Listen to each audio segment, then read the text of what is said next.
On this episode of the Robot Sidekick podcast, the suggestion for the opening scene is bonsai. If you'd like to leave a suggestion for our opening scenes, please leave a comment down below. I absolutely adore your garden. Oh, thank you. I wore it just for the occasion. Your garden? Yeah. I wore it with a bunch of flowers. I wore it with a bunch of shrubs. It's how I fashionalize myself. Yeah, no, it's great. I mean, walking gardens. I would have never thought about it. Yeah, that's why I have it on a wagon so I can take it for walks. Yeah. And get to meet people like you. Oh, yeah. You know, I've seen you in the neighborhood a few times. Thank you. It's Michael, right? Yes, it is. Oh, great. It is. Yes. Yes, just my strollabouts. And you, I've noticed that your garden is a permanent garden.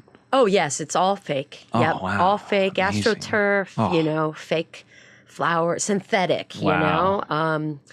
It's just, I don't have a lot of time, or money really to get somebody to do it for me. But I have a need for it to be pristine. Oh, I know what you mean. So it just seemed to be the right fit. And it looks beautiful every time I see it. Oh, well, thank you so much. Winter, spring, summer. All year round. Consistency is key in gardening, and by God, you have it. And you don't have it, but no, I don't. But darn it, do I appreciate it. It's ever changing. Yes. It's ever moving. Ever moving. It's never in one place. I know. One day I'll walk by and, that azalea is right there by the sidewalk, and then the next day it's on the roof, and I can't believe it. I have a hidden palm farm somewhere. I'll let you know when I find it. Oh, man. Oh, a hidden palm Yes, farm. yes. Well, maybe, Michael, one day you'll trust me enough to let me see your hidden palm farm. I think it's going in that direction. And maybe one day you and I can listen to a brand new episode of Robot Sidekick, ready, go! Welcome to Robot Sidekick, the show about anything and everything. My name is Jacque Carlson, your host, and with me today, I have the pleasure of having on. It's a little bit of nerdum for myself. It's like seeing an inspiration, a role model, say you. I'm a fan, you could say. But she is a comedian. She is a hardworking individual who doesn't just do one thing and says, I'm going to stick to this and do it well. She says, I'm going to do that times like 10 because everything she touches is successful, including fake gardens. Thank you so much. Everyone welcome, it's Jacque. Yay! Hi, Jacque. Hi, JC. Thanks for having me on. Yeah, this is fun. I appreciate all those lovely words you said about me. That's very nice. Oh, they were simple words in my voice. Well, welcome to the show. Thank you. So, it's a pleasure to be here. It is. Yeah. It is a pleasure to be here. Yeah. And that's going both ways. Oh, well, this should be real easy then. Yes. Yeah. So, I asked you to be on the show because, one, you're amazing. Two, you're a lot like me.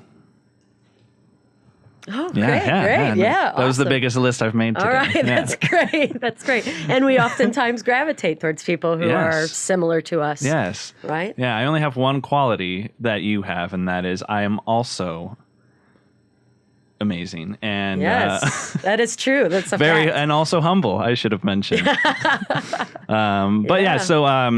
you are a improv expert, I want to say, because to be an expert, you have to log in the hours. You have to log in many hours. Yeah. And I believe you have done that.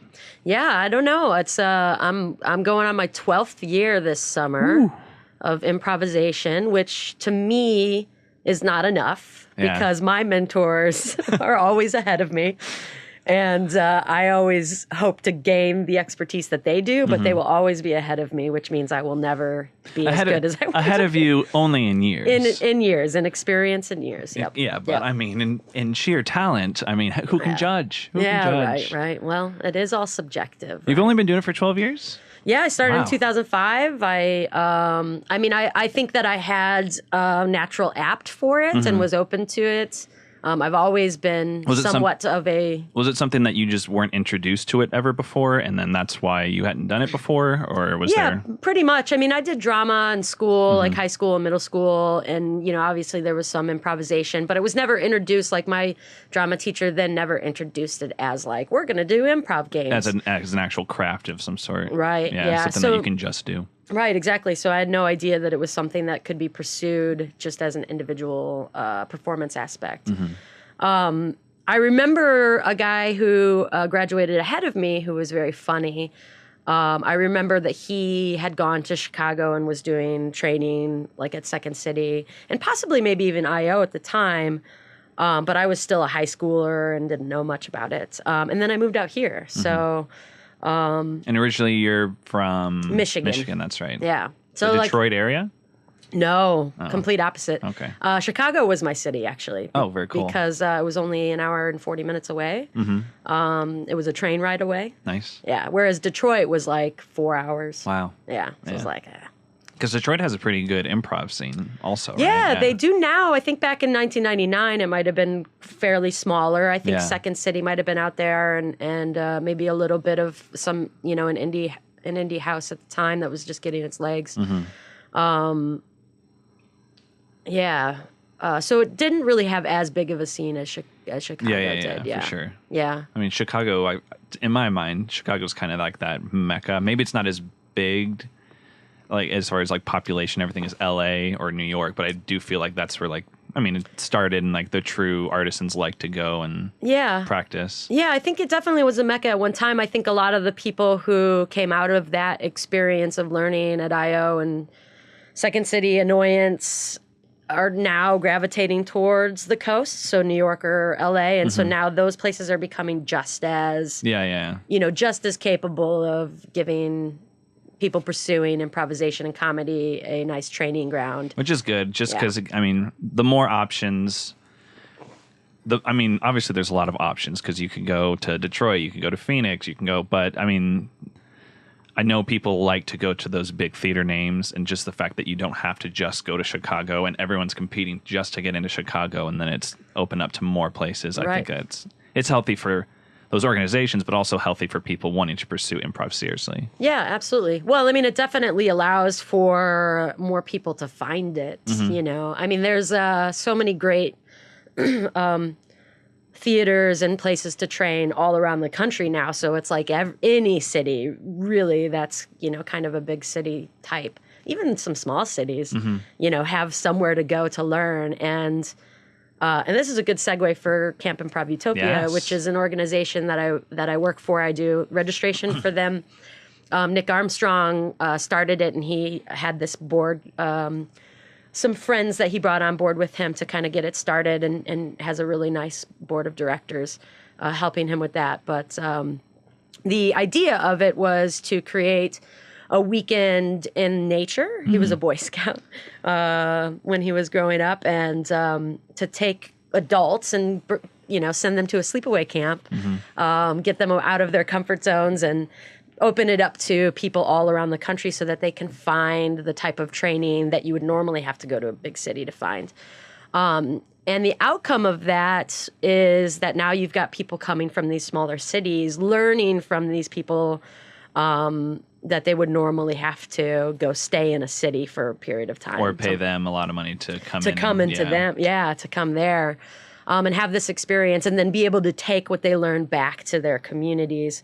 And so out of, I think that started in 2011, and just in that time period, a lot of these cities have started to become really amazing training grounds. But the really wonderful quality that came out of it was just the amount of networking. Yeah. So now we're branching and kind of webbing all of these little communities. So people are more apt to now travel for festivals, and then, know that they can meet, see somebody that they know or somebody they connected with at camp. And it's a really wonderful thing that happened to improv in general. Yeah, and I remember hearing a podcast about it getting started, and they mentioned you as their because you do a lot of the registration and which is insane. But because I know it's something that started small, and it was just kind of, hey, let's just do this as like a group of friends of improv, and then they opened it up to people, and they saw how much attention it got, and now they have multiple different trips in different parts of the U.S., correct? Yeah. So one of the things that gets mentioned is that I'm the very first camper ever. So I remember, and I'm just going to tell this anecdotal story, but I work for the Phoenix Improv Festival too. I'm the managing director, but I started out as like the hospitality director, and which I hear great things about how we hospitalize the people who attend. Just also from listening to other improv podcasts, but they always talk up Phoenix and the venue and how they take care of all the people who come in. So you're doing an amazing job. Yeah, thank you. And it's not, I'm the type of person who takes a ball and runs with it. Yeah. So when quarterbacks or or spikers get the ball to me, I just go with it too much actually, to the point where I need to learn how to say no sometimes. But the hospitality idea and the professional venue idea was all started before I came on with the festival, but an easy idea to adopt, because obviously I think we as improvisers, we love what we do, and there's a lot of value and magic to that sort of performance art, and I think it's a great experience for people. And when you put people in a scenario where they're playing at a professional venue, and when they're being treated like, VIPs, it just changes the way we approach the art, right? It's like, we're gonna deliver how we're being treated. Yeah, because I think a lot of, and I don't know if people that aren't improvisers see it this way, but being an improviser, it really is an unappreciated craft and an unappreciated art from the outskirts, because people are so humble and they sacrifice so much to become improvisers and to do what they love. Because unless you're those select few, but it's not a glamorous, you're gonna make money doing this, and it's just having fun, traveling, joke around. It's like, no, you're at a theater most of the time, and you're usually have another job. You're usually, and it's not like people come up to you on a daily basis saying like, oh man, it's amazing what you do. I can't believe it. Most of the time it's like, oh, so you guys just, what do you, and you're just like, that's the big problem with it, is that it's hard to explain to people what you do unless they see it. And because of the spontaneity and the nature of the performance, they could come and see something they don't get or they don't like, and then that's what it is for them forever, for the end of time. They don't realize that, I just saw something that maybe didn't connect very well, or, it just didn't connect with me, I should try it again. Yeah. So we kind of unfortunately have that struggle to deal with. It's like the hardest thing to market, improvisation. Yeah, and it's not something that you could go to people like corporate events and say, hey, we do shows and stuff, and they're like, all right, send us a sample of what you're going to be doing and saying, and you're just like, yeah, we can't. So like whatever happens, and I think that scares people, but at the same time, you can't just show somebody what it's going to be exactly, because it could be completely different that night depending on the players, the suggestions, the audience. Yeah, and that's a great thing about the Phoenix Improv Festival, which is at the Herberger Theater, and it's coming up April 20, 21st, and 22nd at the Herberger Theater. Check it out. But because we build one ticket event in for a whole night, you're basically watching 3 hours of improvisation, which is 6 or more troops. So you get this opportunity to kind of sit and watch all the varieties of how it can be played out or presented, different talent, different types of ensembles, different styles of play, because every improvisational group has a different way to play. And I think that people walk away from that with a better understanding of what improv means. So oftentimes, like, people who go see the improv festival come back again because they know what they're getting into, and they enjoy it ultimately for the worst of it and the best of it. There's an appreciation you can build out of seeing that much improv in one sitting. Very fun. So as the hospitality director in the year 2010, I believe it was, Nick Armstrong had just launched the idea of Camp Improv Utopia, and he was basically just announcing it at our festival. And he brought a bunch of flyers. And I'm running around on the first day that all of the troops get into town at the hotel, trying to track people down, give them their badges, make them feel welcome. And I'm like just kind of pacing back and forth, and Nick yells at me down the hallway, "Jackie, you won't have to do any of this at Camp Improv Utopia." And I'm like, "I'm in." And I put a check in the mail like the next day. Awesome. Yeah, so I am the first ever camper for Camp West. So Camp West in Cambria started in 2011. That one's in such a huge demand. Now, 6 years later, it sells out in a half hour. Wow. After it opens. That's crazy. Yeah. And then in 2013, he opened up Camp East, which was a brilliant idea because here you have this whole East Coast of improvisers and there's a divide. There's a big divide between West Coast and East Coast. And it's different. It's like basketball, NBA basketball. Yeah. You got these like different leagues, basically. Yeah. I mean, because is it just the styles are different, or is it just like how things are run are different? I think obviously it's not that different because at its core, it's the same thing, all the same goals and the same opportunities. But I think it's just, East Coast people and West Coast people are very different. It's a different way of, it's regionally a different kind of lifestyle. I think when I think of business, you have East Coast people dressing up in suits and briefcases, and then West Coast they're coming in like board shorts and like with their shirts unbuttoned. Hey man, let's just have a meeting and sit and talk. So absolutely, definitely different. Yeah, in 2013 we had that East Coast, which was a great opportunity for us to I say us, but for the organization to kind of experience what that vibe is like and to bridge that gap, to say, hey, we're all the same. But it was fun. Our first year out in Camp East, we were at this girls' camp, and the cabins had bathrooms in them, and they're co-ed cabins. Like you can stay in a single-sex cabin if you want to, but if you don't care, then if they're co-eds. A lot of getting to know people. But the bathrooms didn't have doors on them, nor did they have walls that went all the way up to the ceilings. They were just shower curtains. Oh, wow. So it was a lot of like really just, like improv, right? Putting yourself in, they just saying yes. Trusting each other. Yeah. Oh, right. man. And we were there for 2 years, and then we finally last year moved to this new facility that's really nice. But and then I think it was last year, so 2016, they added a third camp, which is Camp Yosemite. Yes, Yosemite, Yeah, which is a forms camp, so it's very different. The other two, he brings in instructors. You take 4 workshops over the course of the weekend. But with forms camp, you go and you stay with your one group for the whole weekend. That's cool. And learn a form from a master. Wow. And then have a showcase of your forms at the end. Yeah.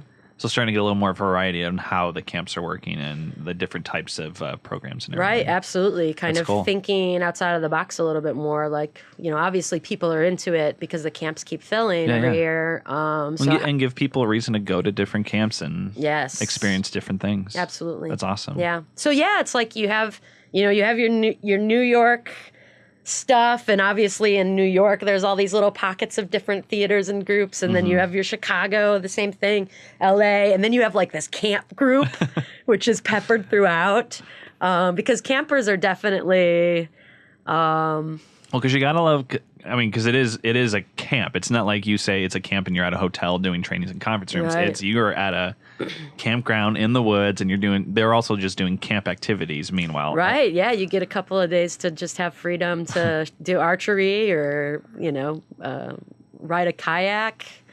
I think people do yoga and go on hikes, and that's awesome. Yeah, it's lovely. Yeah. I could use a hike right now. Yeah, gosh, I know. as adults we need to we need to try to be kids every once in a while, you know? Mm-hmm. We gotta give ourselves the freedom to play. Yep.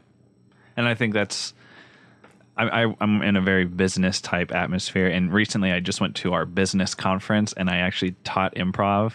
Very, Nice. very low level stuff, but just to get them, one, to get them moving, because our conferences are very sit down, watch this PowerPoint. So I kind of took this mentality of, let's get up, let's move around, and let's all do something that we would never do before, but still learn the same lessons that we would learn. And it, like, a lot of older people, a lot of overweight people, a lot of grumps in our, you know, not that there's like, they're always angry, but they're a little bit of unwilling to say yes and try weird things like that. But I did it anyways, and I said, I'm just going to try it. And it resonated so well with so many other people. And it was just fun to see all these people that would just opened up and afterwards get so much out of the silliness and the playfulness that they kind of, not only did they learn a lesson, but they learned within themselves that it's like, it's okay to just be weird every once in a while. It's okay to just let loose and kind of let out your energy in different ways. And yeah, it turned out really well. So I was happy with it. Yeah. Yeah, I do a lot of corporate workshops as well, and I love that aspect of it. Especially, when they kind of find themselves being a little bit more free than they imagined they would be. Yeah. I get a lot of questions about, you know, introverts and people who are, you know, anxious about it. And I'm like, I'll take care of them. Yeah. It's like, it's okay. You know, I personally find that introverts are more successful at improvisation anyway. I've found that too. It's just the people that are very introverted, when they have that platform that everyone trusts them and that they, you know, they're not going to be singled out. They're just going to have that moment that everyone's going to appreciate. Yeah. Sometimes they are the most explosive and most energetic people, and it always shocks everyone. Yeah. But, and they're the best scene partners because they don't need all the attention. You know, they really just want to support and be supported. You know, and I think that that's the same thing in the business world too. Yeah. You know, introverts, I think, sometimes hold back so much, and it's like, well, you're really actually the ones who should be contributing more, because you're probably. And that was one of my activities. We played the focus game, which I'm sure you know about, but it's just this person's in the middle, they have the focus until they want to give it away, and just to see those people be given the focus and what they do with it, and then the whole idea of taking away the focus, and then seeing those people who don't take away, and we're like, did we notice any of those people didn't take the focus? Why is that? You know, and then, you know, I just didn't want to, you know, I figured, and then it played that whole thing like, now, do you guys think they have good ideas all the time? And everyone said yes. I'm like, so don't you think even if they don't want the focus, we should give it to them to let them, you know, rise up and have those great ideas said and use them as part of the team. So, and then you get all these relationships forming afterwards, and seeing people like appreciate one another so much more. And absolutely, it's rewarding. Yeah, I like it a lot. Hey, Jimmy. Yes, I liked your workshop today. Hey, thank you, sir. Just wanted to know how come I didn't do well, because I felt like I just felt like didn't work out for me today. Yeah, you seemed like you did just fine. I mean, were you expecting more? Well, I didn't get as many laughs as I thought I would. It wasn't really a laugh thing. It was just more of. But I was like being as clever as I could. You were. I noticed that, and I appreciate you. You know, trying to make people laugh. That was great. But maybe it's not about that. Maybe it's more about appreciating everything that we're doing together. It's no. Hold on. Okay, yeah. Because I'm the boss. You are the boss, sir, and I want you to be happy. Right. So you're saying it's not about me. No. It's about them. Yes. You know, there was this one quote that you said that really stuck with me, which was, great leaders make great followers. Yes, I did say that. So what does that mean exactly? That I should have... So you're a leader. I am. You lead people on a daily basis. Yeah. And I notice sometimes that people like to follow you because of your leadership. Right. Yeah. Now, do you think those people would also make great leaders? Some of them, okay. You know. I mean, we're not going to make him a leader right now, but we could see him being leaders. Now, wouldn't you want to follow someone as great a leader as you, sir? Well, yeah, I guess so. I mean, if it benefits the company, if it benefits me, then I'll follow. And then you just get to relax a little bit, sir. Let them do all the work. You know what I'm saying? Oh. I'm trying to make this easy for you. Oh, I see. Yeah. I see. Take some of the heat off. Yeah. I don't have to work so hard. Give them some of the focus and then just appreciate what they're doing for you. Wow, Jimmy, you're blowing my mind. Thanks, Mr. McGinnings. Can we do it again? Yeah, you want to do it? I feel like I just really missed the mark. Oh, no, sir. You didn't miss the mark. It's just I didn't explain it well enough. Oh, come on, Jimmy. No, don't stop. say that. No, I think I was just closed off to it. Hey, well, this time let's go into it and let's just see what happens, huh? Just let it happen. If it works, it'll be amazing. If it doesn't work, we'll try it again.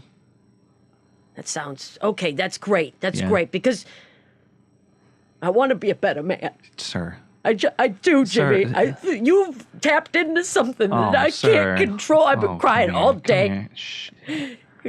All day? Well, since the workshop was over, because nobody would look me in the eye. Oh, sir. I'm looking at you in the eye right now. And you know what I see? What? I see someone on the first step of becoming themselves. Yeah, that's basically how it went. That was it right there. Yeah, I've had some corporate workshops with that guy. Yeah. I actually had one time, and they canceled at the lunch break. Wow. Because two of them were unable to let go of their ego. That's crazy. Yeah.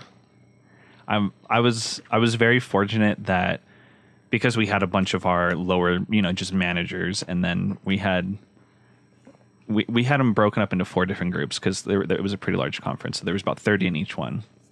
So I did basically 4 different workshops. And in each of those workshops, there was the leaders.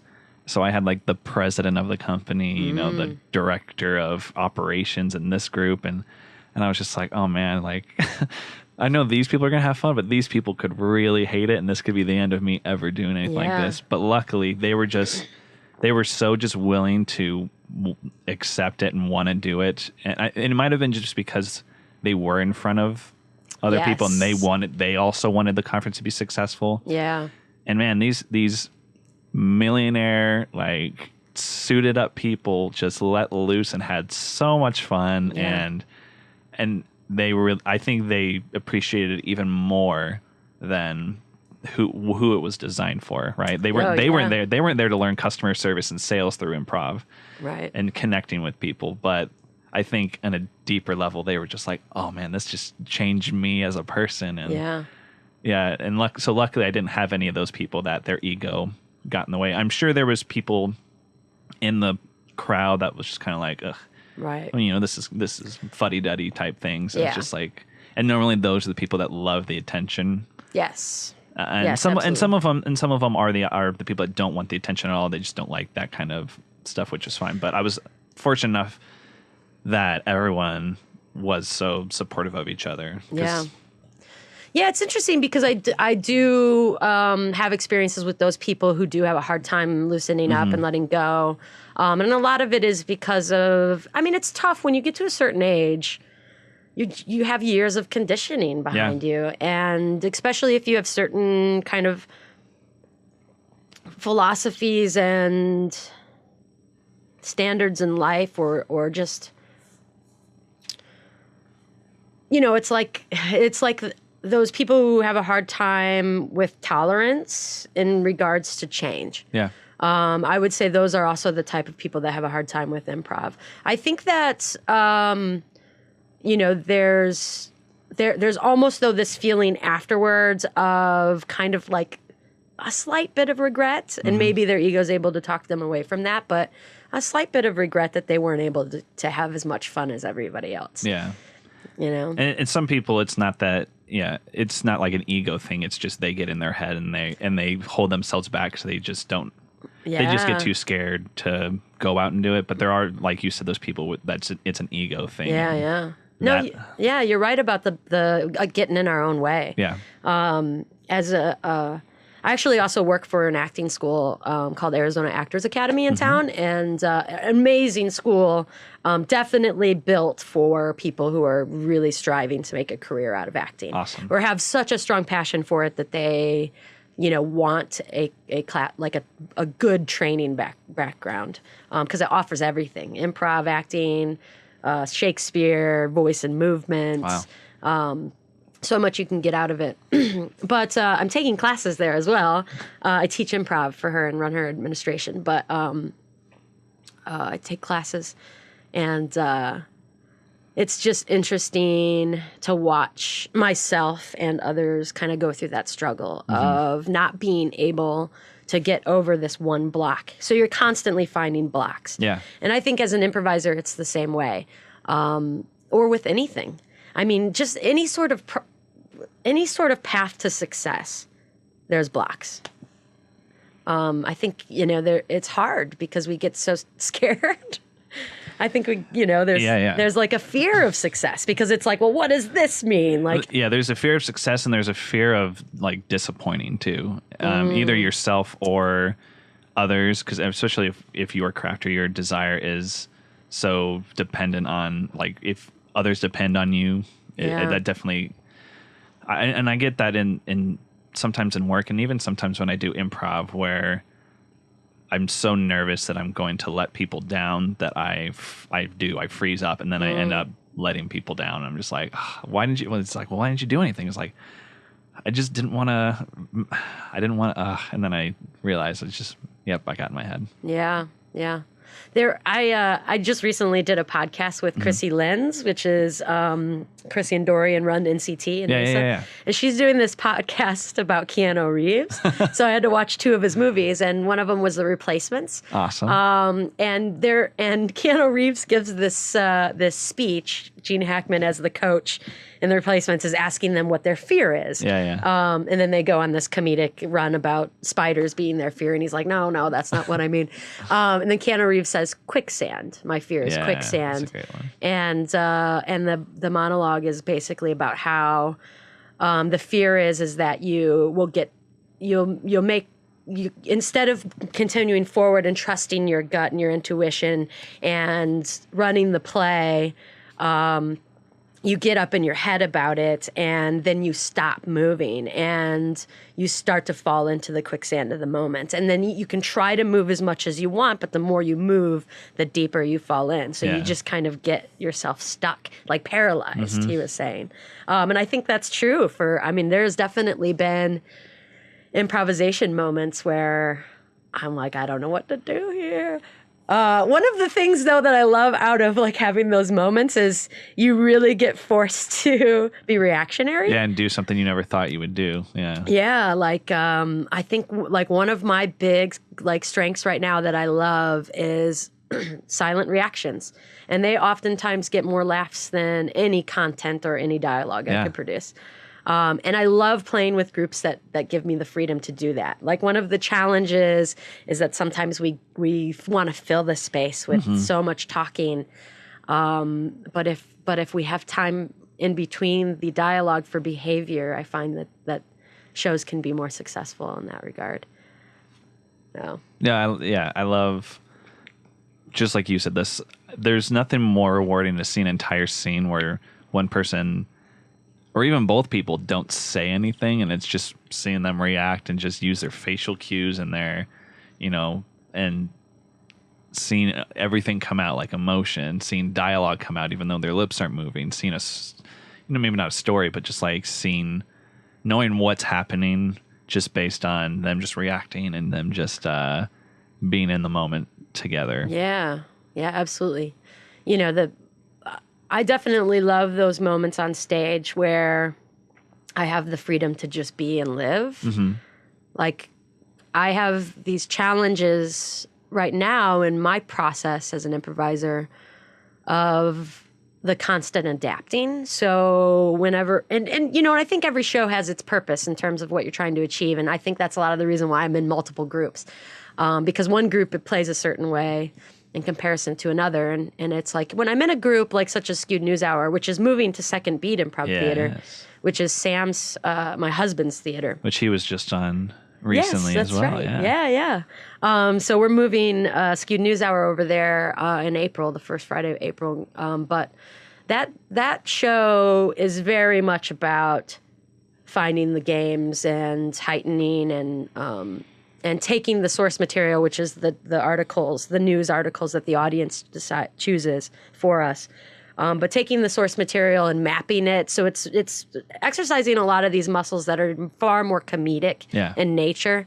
And I know that that's what that show is, and so I can like really thrive in that show. But I also have this huge desire to have shows where I can live in the scene and be the person that I've created in that moment and explore the relationship based on the given circumstances that we're creating in the moment. And if and where I trip up and where I get in my quicksand is when my scene partner throws me gifts that change my idea of the given circumstances. Yeah. And then I have to adapt to it. And it's hard. And it's the sad thing about it is that that's improv. Yeah. That's improvisation, like that's what should be happening. We should be keeping each other on our toes so I blame a lot of it on my pursuit of acting because, it's the approach that my instructor, Brandy Hotchner, works with is method. So it's, really putting yourself in the shoes of the person, that you are based on the given circumstances. And I'm cementing the shoes when I'm in improv, and I can't. They've got to be more like gel. Yeah. Like moon shoes. You got to be able to just bounce around. Yeah. But I mean, and just seeing a show like that as an audience member who's never seen improv, they might not appreciate what you have to go through as far as like the time that you take to just take things slow, or the relationship, like the things that pop up and you realize, right, in the relationship.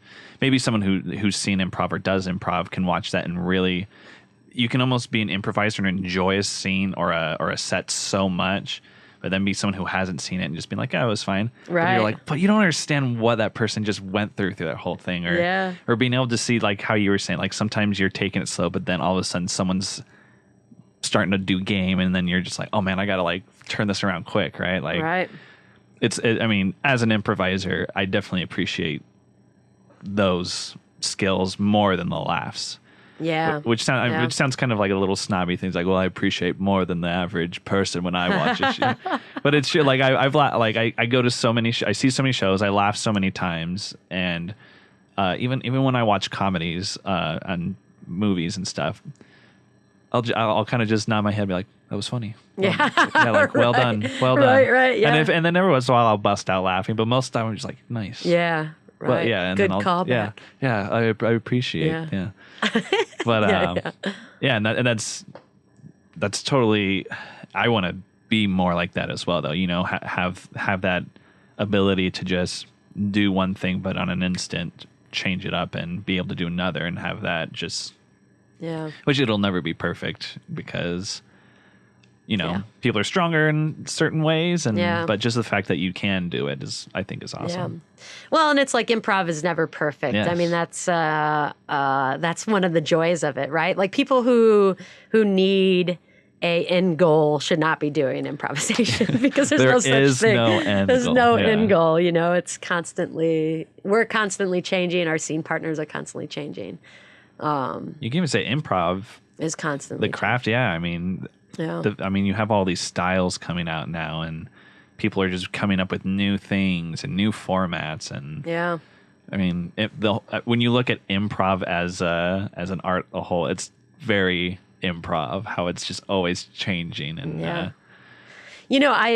thing that I really love about improv, and this is coming up a lot, like in the acting focus, and I believe it's the same for any success or any path that we take in life, no matter what it is that it's really a great way to kind of get comfortable with failure. Yeah. Like, obviously, we don't want to be comfortable with it because, we want to get back up on the horse. That's the thing. Always improving. Yes, is to understand that failure doesn't mean defeat. Yeah. That failure means growth. That it's a chance for us to grow and change. And without it, we wouldn't be able to find success.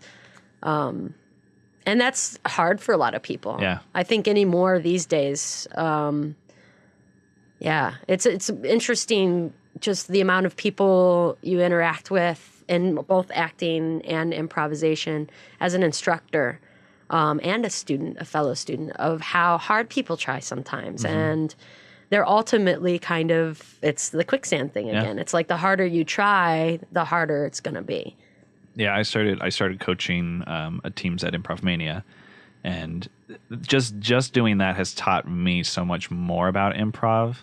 So because I constantly have to keep improving my craft so I can relay it to everyone else. But I see that now. I see those people and those moments like you were talking about where they're just trying so hard, and when they fail and they just get so down, and it's just like, hey, let's learn from this. Let's take what we did and let's just do it all over again, right? Yeah, right. That one's done. Right. That's never going to happen again. We're not going to re-practice that scene, right? So we're off to the next thing. Right. Just make this one a different focus. Yeah. But, yeah, and it's like there's some performers or some students that take it so hard that they can't recover. Yeah. And I think because improv's so malleable, and especially in a show, is like, 2 scenes from now, you get to go back out and try it again. Just take the energy of what you felt like was a failure and just flip it, flip it on its back. But it can be so hard sometimes. Yeah. Yeah. Coach, I want you to pull me out of the game. Oh, halfway in? What are you doing? Yeah, I want you to pull me out because I totally messed that up, Coach, and I'm just not. I'm not meant to be a football player. No, come on. With that arm, so you threw an interception. So what? You think you see that scoreboard up there? You see how much time's left? There's only 2 minutes, Coach. Yeah, 2 minutes to make up for everything you did wrong. 2 minutes to prove to yourself that you can do it. And you know what? In that 2 minutes, if you don't score a touchdown, if you throw another interception, well, guess what? We got a game next week, kid. It's just that I'm feeling very vulnerable, Coach, and You should. You should. What does that mean? Like, You think this is easy? You think this is going to be easy every time you step on the field? You got to feel vulnerable. Because as soon as you feel impervious, that's when you're going to really fail. That's when you're going to really let yourself down. Every day you go out there, I want you to think, this could be my last. And I want you to try your hardest. And if it don't work, and you come out of it alive, you go out and you do it again. And then if you succeed, you let that success go away, and you get ready for the next play. You understand?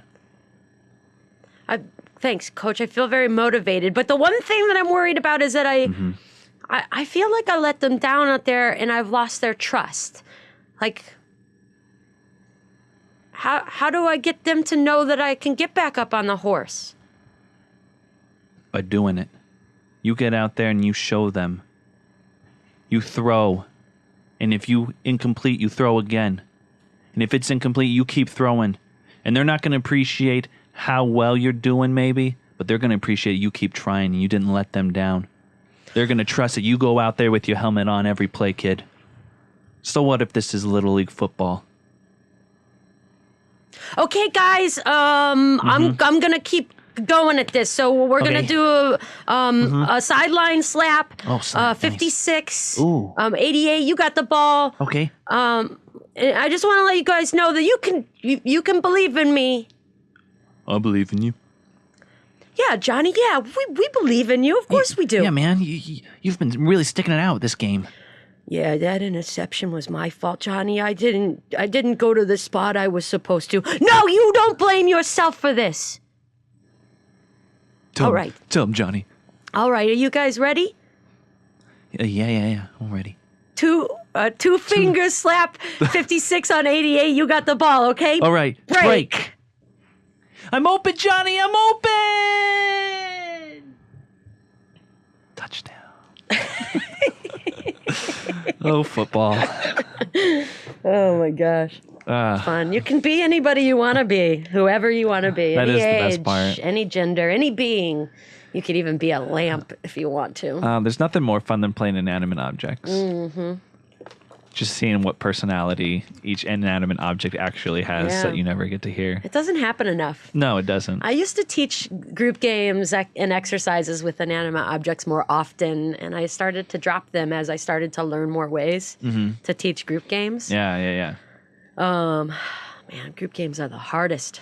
They are. They are tough. You were the first one to actually teach me do a workshop on group game, and I just remember sitting there just going like, man, do I just know nothing about improv? Jeez.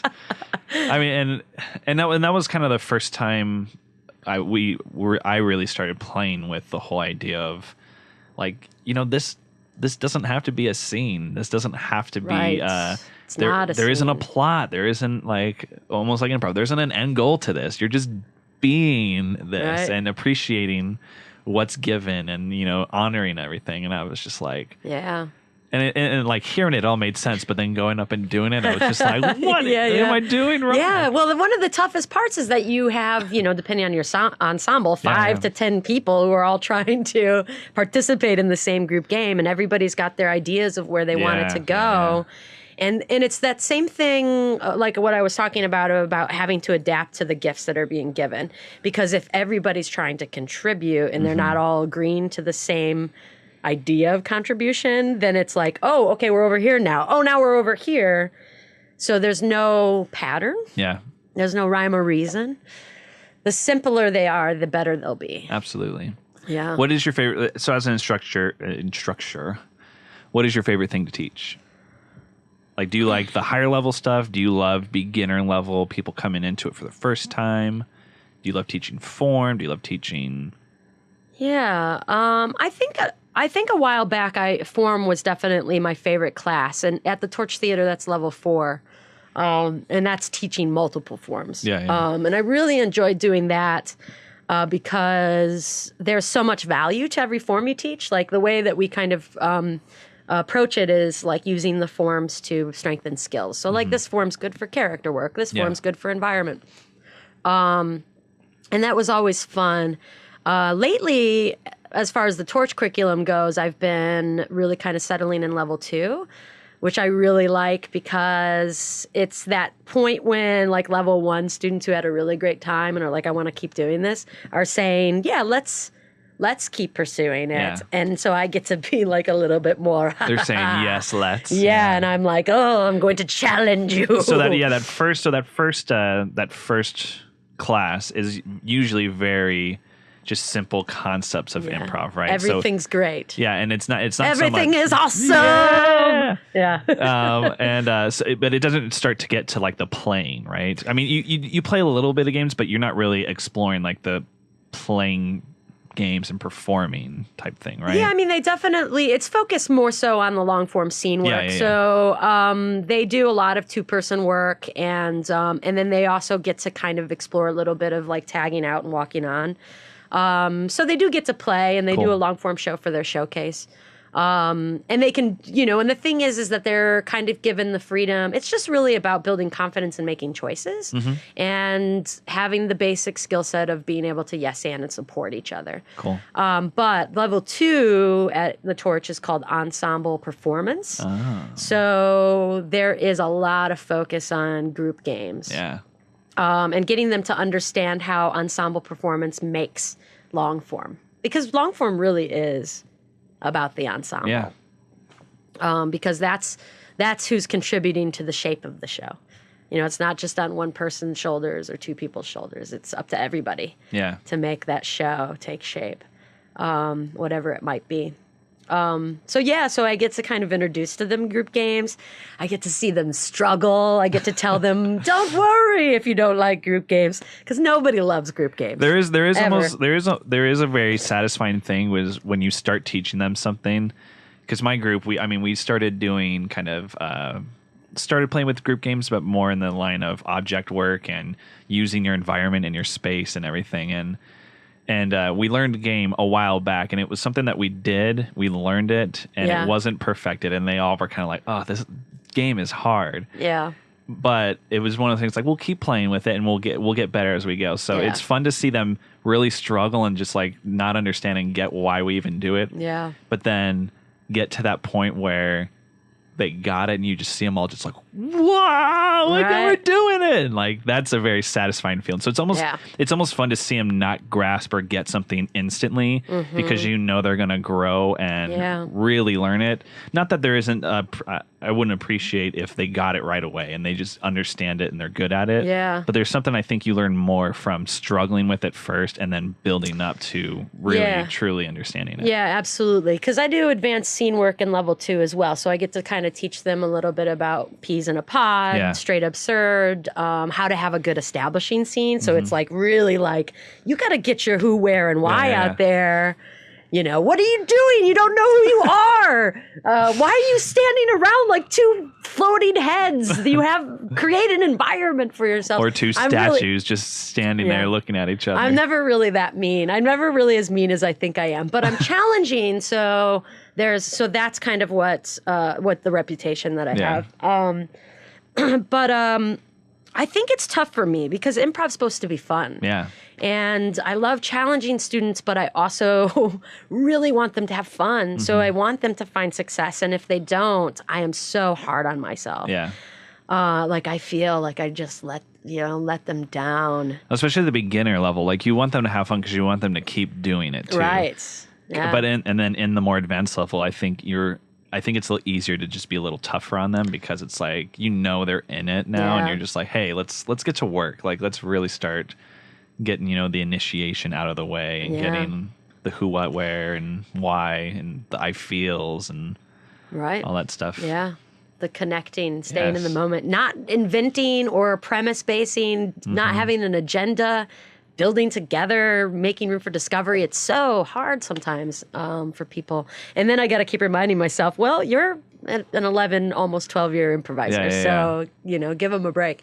At Arizona Actors Academy, I teach a level 1 and a level 2, and it takes a while to get up to level 2. Level 2 would be like master class. Wow. Like some of my level 1 students or like people who have experience want to get into level 2. And I'm like, it's not the same as your typical improv curriculum. Yeah.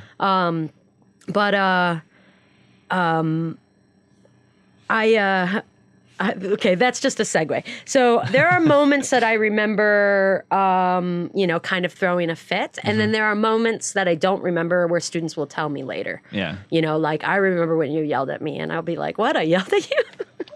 And then of course they're like, but it always stuck with me. Yeah. And I made changes after that. Yeah, there was a person that I literally had to tell them because a female came up to him and addressed him as, hey, baby.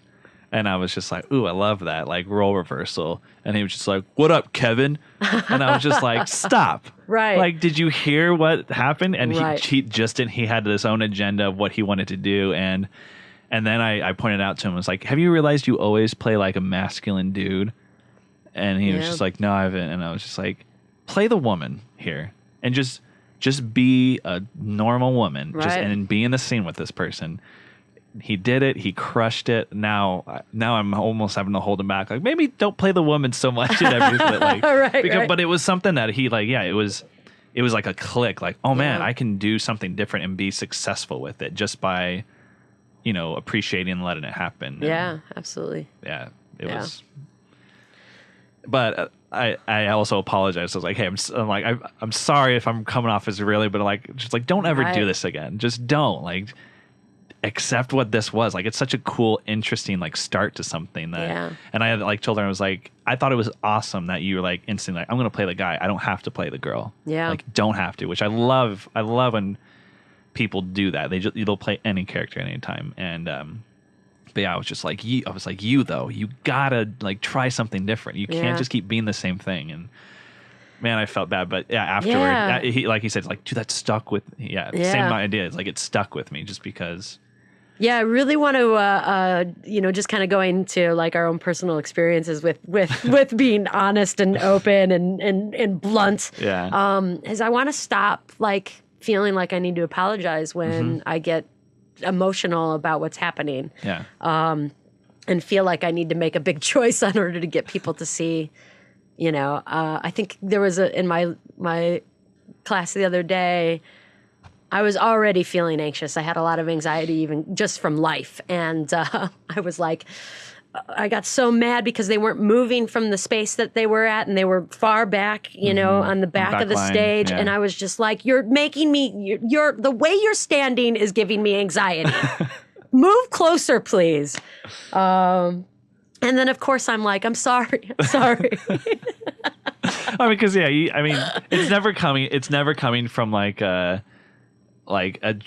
place of anger or anything like that. Right. You're just like, you want them to be successful. So you see how much they want it and you want it for them. It's almost like, I don't know what being a mother's like or a father, but that's how I assume. It's like you want them to be successful, that it makes you frustrated when they're not being successful. And you're like, just do it. Like, come on. Yeah, absolutely. Yeah. I actually subbed in for Tommy Cannon's class. And I mean, for those listeners who don't know Tommy, he's such a free spirit, and man, he's all about just let it happen, and it was good, and we're on to the next thing.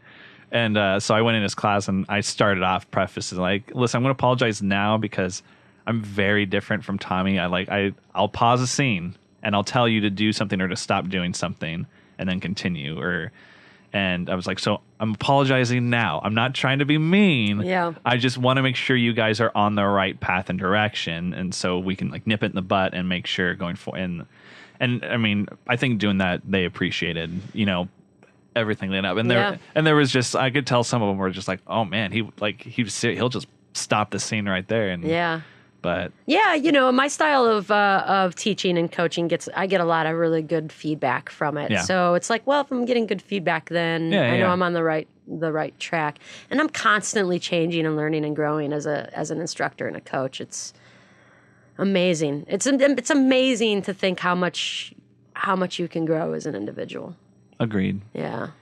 Well, Jackie, we are coming to the end of our episode. It flew by so quick. We geeked out on improv so hard. I know we did. That's usually what happens. And then we had some very impassioned scenes with some so many good ones. Yeah. I mean, we had 3 scenes. Yeah. How many times do you just have a conversation with somebody and you have 3 scenes in the middle of it? Right. So this is usually part of the program where we like to plug things. So any groups you're in and where they can find them, any shows coming up or events that you'd like to tell people about, you can tell them all about it right now. Excellent. Oh, great. Well, I think the big thing is... 30 seconds. The Skewed News. No, just kidding. The Skewed News Hour, which has been at the Torch Theater since 2011, is having its last show on Friday night on the Torch stage, 7 p.m. That's Friday, March 30th. 31st, March 31st. March 30th, there is a PIF preview show with the Light Rail Pirates at the Jesters, which is out here in Mesa. Coming up in April, Skewed News Hour will be moving to Second Beat Theater starting in April on 7 p.m. on Fridays. April 20th, 21st, and 22nd is the annual Phoenix Improv Festival going into its 16th year. And I personally will be performing 4 times. Wow. 1 time on Thursday, 2 on Friday, and 1 time on Saturday. So come any night and you can see me.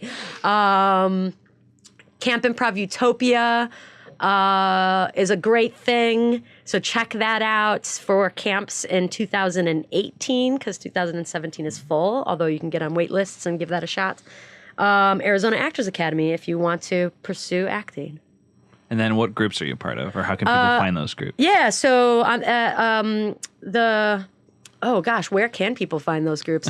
I am a member of a YouTube kind of like a sketch group called Hot Mess, and you can find us on Facebook /Hot Mess Comedy, I believe. We're also on YouTube under Hot Mess. We have some shows or some videos. I'm with Mail Order Bride, Light Rail Pirates, Jackson Reed, Birds and Broads, and you can find all of those on Facebook under those names. Boom. All right. I also have a WordPress blog called jackerstheshoe.wordpress.com. I don't actually know if that's the actual. Yeah. Google it. It's life at 110%. Gotcha. Yeah. All right. You guys know where to find the show if you're watching it, but if you want to share it on Facebook, like our Facebook page. We're also on SoundCloud, iTunes, and YouTube. So leave a comment below if you're still listening or watching this far in. But thanks, Jackie. Thank you, JC. I had so much fun. Yeah. Usually we like to end our sessions with a sing-along. Okay. Any sing-along? Any sing-along you want. As I think back on all the crap I learned in high school, it's a wonder I can think at all. What song is it? Kodachrome by Paul Simon. I don't know. All right, we need one that we both know. This isn't true, by the way. We've never ended with this song. Oh, awesome. I was totally into it. But, what can we do? I've paid my dues. Ding, ding, ding, bum, bum. Time after time. Ba, ba, bum, bum, bum. I've done my sentence, but committed no crime. But bad mistakes. How many bad mistakes? I've made a few. Oh, wow. Ooh. And then I've had my sins sins and a sin of spins, but I and you can go on.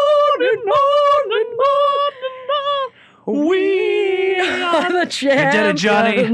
You just trusted in yourself and you threw that ball. And we're the champions now because you believed in yourself.